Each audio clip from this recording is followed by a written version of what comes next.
အားလုံးမင်္ဂလာပါဒီနေ့လူကြီးမင်းတို့ကိုမျှဝေပေးခြင်းနဲ့အကြောင်းရင်းလေးကပျော်ရွှင်စွာဖြတ်တန်းပါဟုတ်ကဲ့ပါကျွန်တော်တို့တွေးခေါ်လမ်းပြကျဲပေးကနေကြိုဆိုလိုက်ပါတယ်မိတ်ဆွေတို့ရလာတဲ့ဘဝတစ်ခုဟာတူတူလေးနဲ့ခဏလေးမဟုတ်လို့အတ္တလောဘရမတ်တွေနဲ့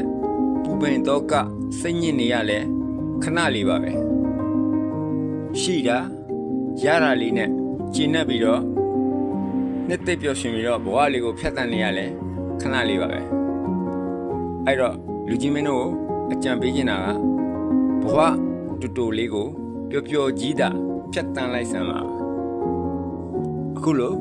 တွေးခေါ်စိတ်ခွန်အားရရစီစီကိုကျွန်တော်တို့တွေးခေါ်လမ်းပြကျဲပေးလေးကိုလိုက်ထားဖို့မမေ့ကြပါနဲ့လူကြီးမင်းတို့အတွက်အကျိုးဆုံးစရာရရှိမယ်ထင်ပါတယ် See you next video